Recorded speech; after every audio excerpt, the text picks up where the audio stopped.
All right, hi everybody. So this is I'm going to do my own lecture for this for you guys. I see if this helps. I think having differing teaching styles can be helpful. So this chapter is a tough one for students because it's a lot of new stuff and on top of all the stuff previously. So I'll try to break this down into different sections, but mainly this chapter, there's a few things that you need to know. One, you need to know the four tissue types, and you need to know kind of how they function. This chapter is more or less, though, a chapter on epithelial tissue and connective tissue. Neural tissue and muscle tissue, they're going to get their own chapters, but there are some things that we need to know about this. So we need to break these down. And so there are going to be 8 epithelial tissues that you need to know.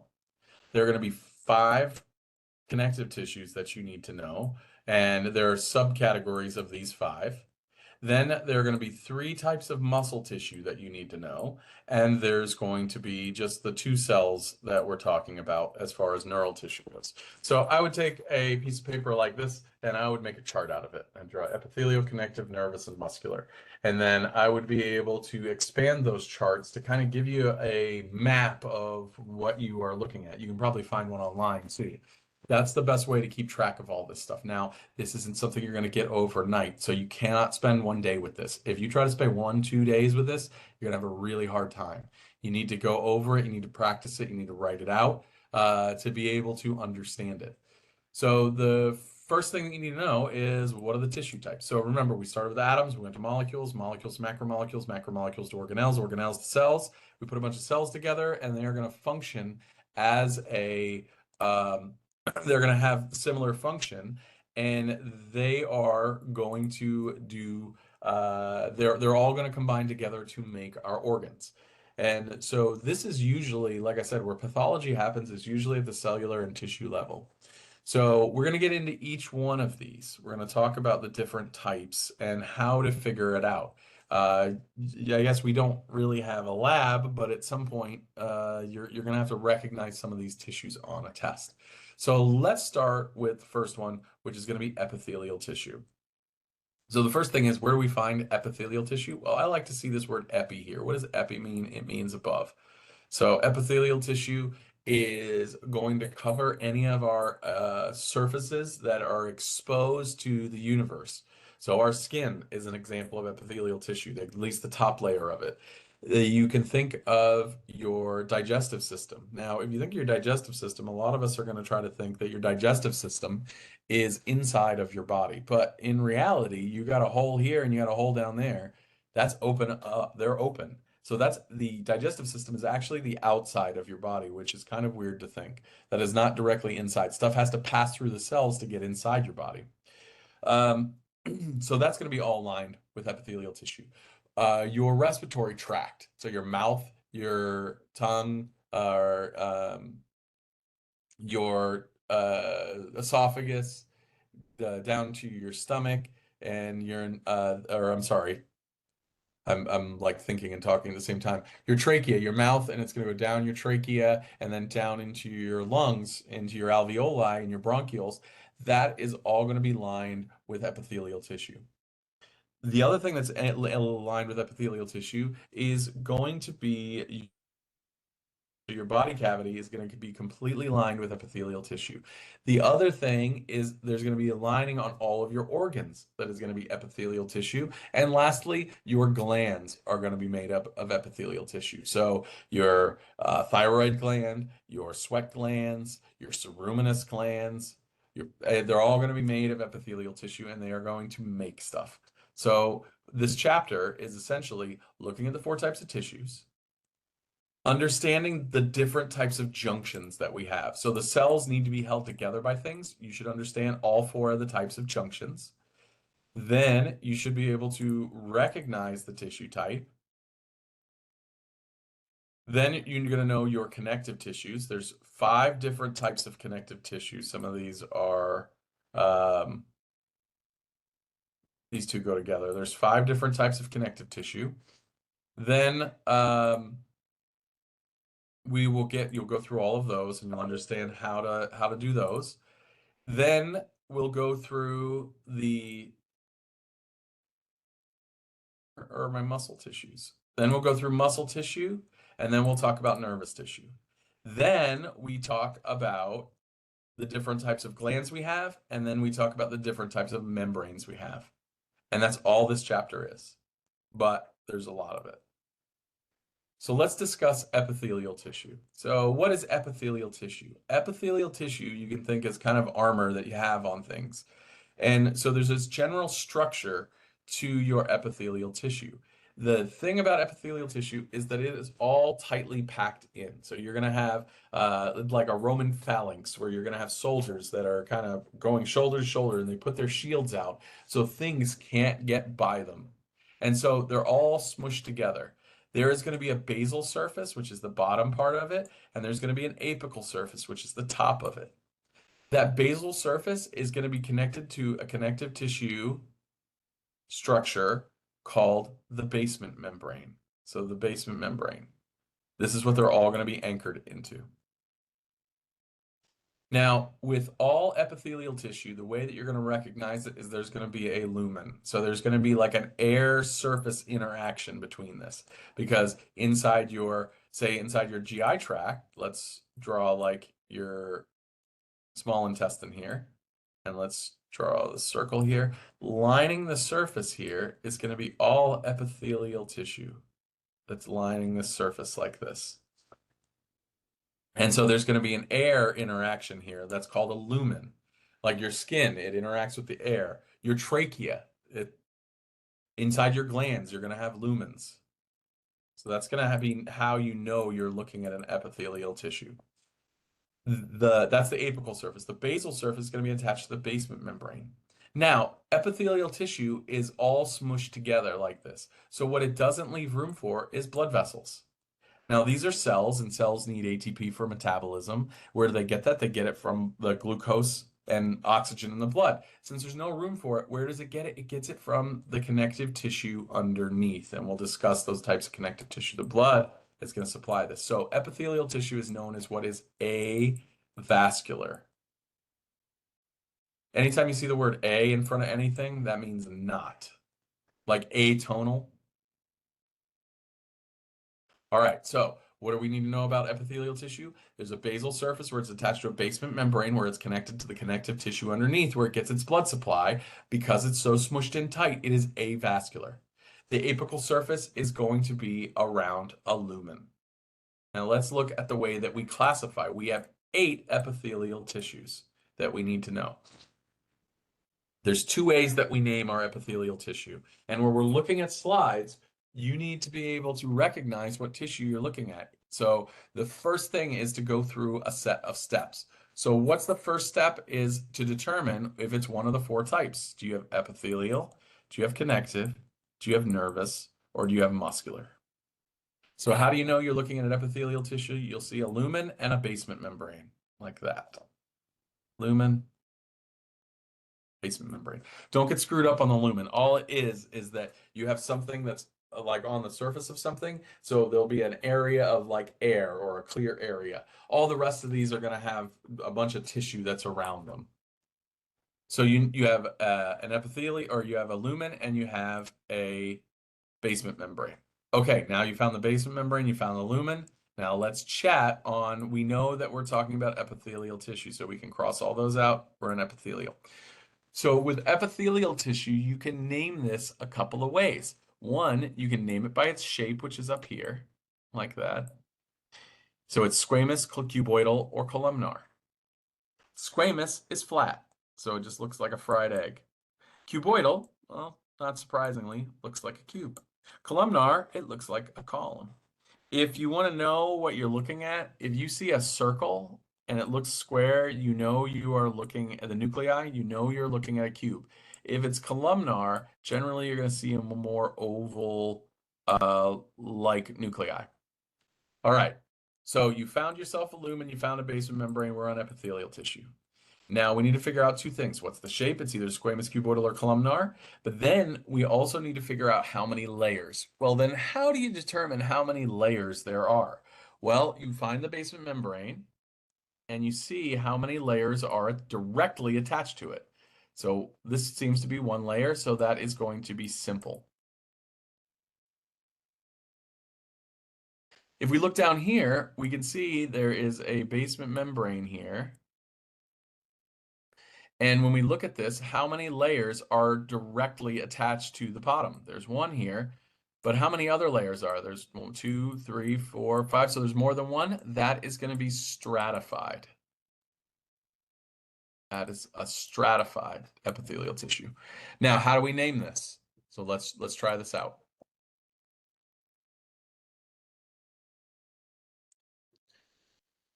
So we find that we have a lumen. We find the basement membrane. All right, we see that there is one layer. It is simple. What is the shape? It is egg-shaped and it's flat, squamous epithelial tissue. Easy peasy. Let's look down here. We see a lumens up here. We see that we've got a basement membrane. How many layers do we have? Multiple layers. What's the shape? Now, with stratified tissue, you have to consult with the apical surface because what happens is sometimes these, under the weight of all the other ones, they get kind of smushed down and distorted, and you really can't see the shape. This one, you see the top is flat, so this is going to be a stratified squamous epithelial tissue. Make sense? Let's try this one. I see a lumen. There's an air space there. I got a basement membrane. How many layers are there? It looks like all of them touch. That's one. So we've got a simple. Now, what's the shape? I see a circular nuclei. It looks kind of square. Simple cuboidal. Again, down here, basement membrane, lumen, epithelial tissue. I see 2 layers. Only one layer touches the basement membrane. None of these on the top. So there's 2 layers. So that is a 2 layers stratified, and they look like cubes, cuboidal. Same thing with columnar. If you look at columnar, one layer, simple, and then they're shaped like columns. Simple columnar can also have these little microvilli, these little hairs here, and what they are important for is absorption. You can have stratified columnar, although not really that prevalent. And then lastly, you can have what's called pseudostratified. So if we look here, we see the basement membrane and we see the lumen, but look, every single one of these touches the basement membrane, but it looks like more than one layer. It's a fake more than one layer. Every single one of these touches the basement membrane. Not every one of them makes it up to the apical surface. So it kind of looks like more than one layer, but it's not. So that is pseudo-stratified epithelium, pseudo-stratified columnar epithelium.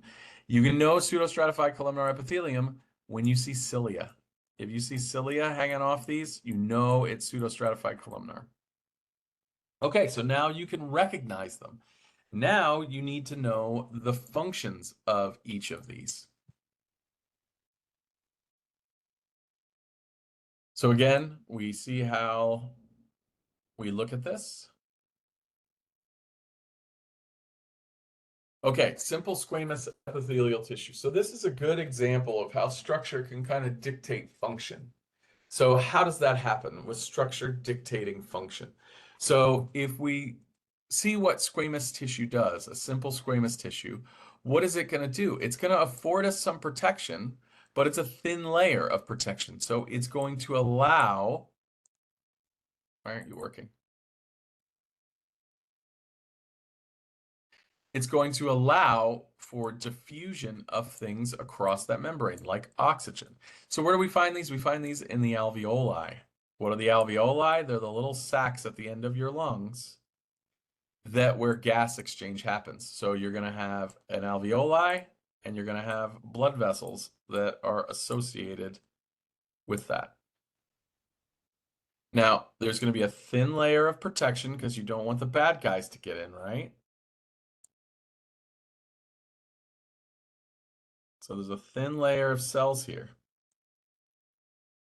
And that makes sense because you want protection, but you don't want a big, thick, like you don't want this right here in there because what would happen? It would be hard to get oxygen in and it would be hard to get CO2 out. So since it's a thin layer of squamous tissue, we can get oxygen in and carbon dioxide out pretty rapidly. And in fact, when you have respiratory distress, and a lot of the times what happened with COVID is you had severe inflammation, and that created fluid in these alveoli. See, about gas exchange, it would be really hard to get gas exchange through a thick membrane.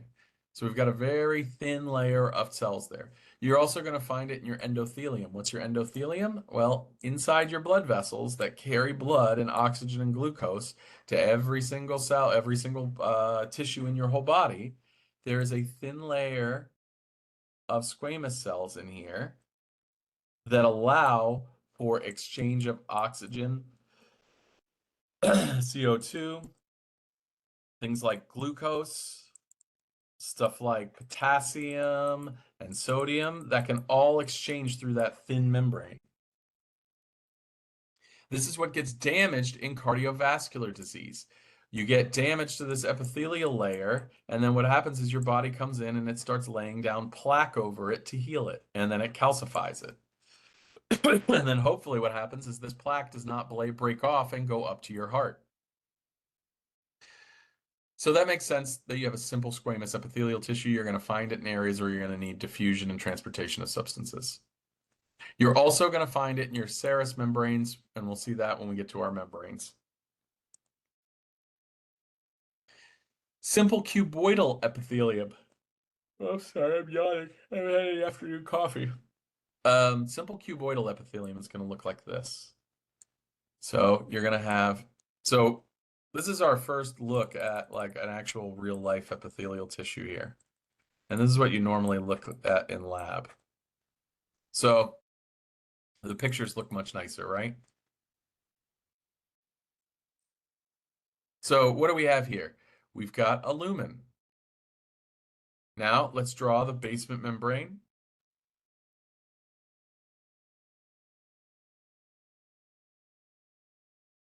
Okay, and then we see the apical surface. Now, how many layers are here? There's only one layer.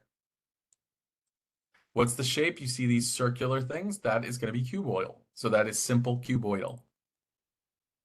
Now, I like to think of these little boxes as little factories. And so where do we need little factories? Well, our glands. So our liver, our thyroid, our mammary glands, our salivary glands. These are all going to be simple cuboidal epithelial tissue. All right, simple columnar. Got the basement membrane, you have the apical surface, you have villi that are going to be for absorption. You have your simple columnar epithelium. Where do you find these? Lining the GI tract. This is going to be important for absorption. So these microvilli, you ingest some French fries and your body digests that into its glucose molecules. You're going to absorb that into the system, into your blood, so that that can go to your tissues. Here is pseudostratified. So where do we find pseudostratified? Well, the pseudostratified, oh, I'm not even going to try to draw it. Let me see if I can see a good picture of this.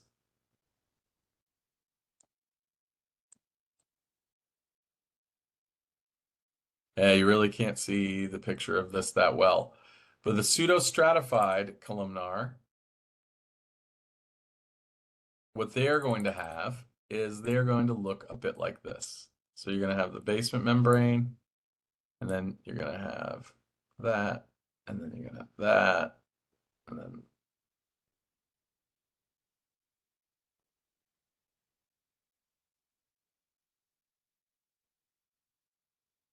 and you can see all of them touch the basement membrane. All of them are touching, but not all of these trees make it to the top of the forest. It is still one layer at the bottom of the forest. All the trees are growing out of the ground. They all have nuclei. That is going to be, and they are columnar, so that is pseudostratified columnar. There is also cilia on here. So if you have cilia, you know you are looking at pseudostratified columnar epithelium.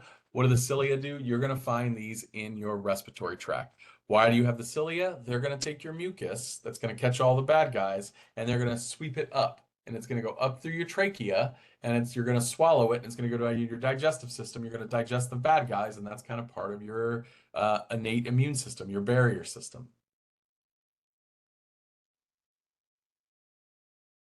When we learn about skin, you're going to do stratified squamous epithelial tissue. There are two types there's keratinized and non-keratinized. What keratin is, it's basically waterproofing of your cells. And in some cases, like your skin, you're going to need to have waterproofed. You don't want to lose water to your skin. So your epidermis, palms, and soles of your hands, those are heavily epidermis or keratinized. The non-keratinized, you're going to find this in areas where you need levels of protection, like you need a layer of protection, like your skin, but you need it to be kind of, and I'm going to say a trigger word here, moist. So think about the oral mucosa. You need a lot of layers of tissue to be able to protect from pathogens because there's and rubbing. And same with your esophagus. Food is going down through your esophagus, so you need to keep recreating layers of tissue. So what you're gonna find here, this is a bit like the coin game. You ever go to Chuck E. Cheese and you put in a coin, right? And there's like this layers of coins here, and there's like a machine, there's a drop off, and there's a little pusher right here. And you put in a coin and the coin drops down and it starts pushing off all the old coins, and then you win coins and then you go get stupid prizes for them. Well, that's kind of the way your stratified squamous epithelial tissue is. It's pretty cool. We have like an armor on our skin that we just keep making. There's this mitotically active cell that's on the basement membrane right here. Oh, hold on. So you'll have the cells that are on the basement layer, and these are going to be the mitotically active layer. They have the blood supply that's underneath here that's supplying them. And then what's going to happen is that they are going to keep dividing and they're going to be making cells.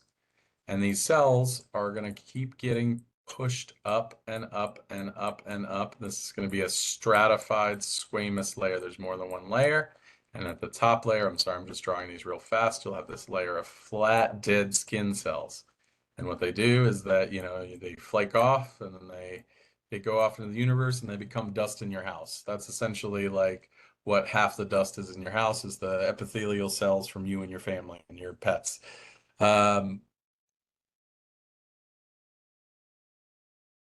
This is what you scrape off if you use one of those like pet egg things, is that you're scraping off all of this dead skin on that epithelial layer.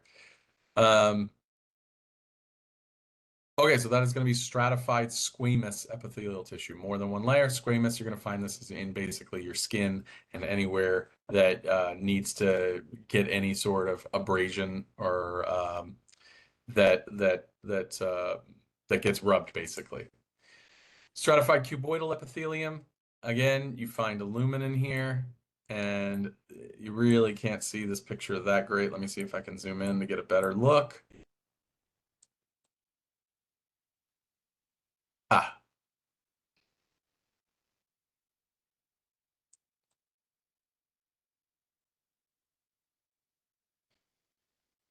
so if we look in here, you can find the basement membrane, and then you can see that the nuclei are circular, and you can start to see cells that are stacked up on top of each other. Same thing on this side over here. You can see some cells that are stacked up on each other. So that is going to be a stratified cuboidal epithelial tissue. I'm going to try to look for some better pics for y'all.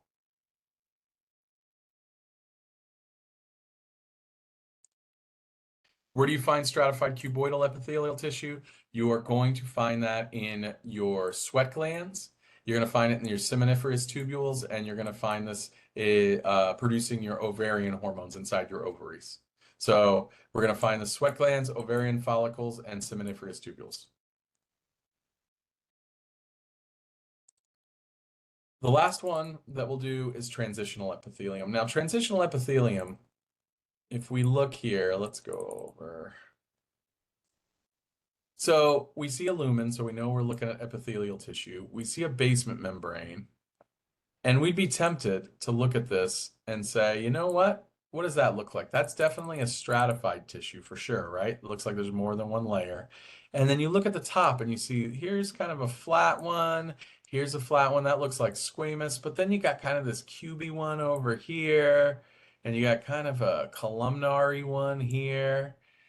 This is what is called transitional, and these have the ability to change shape.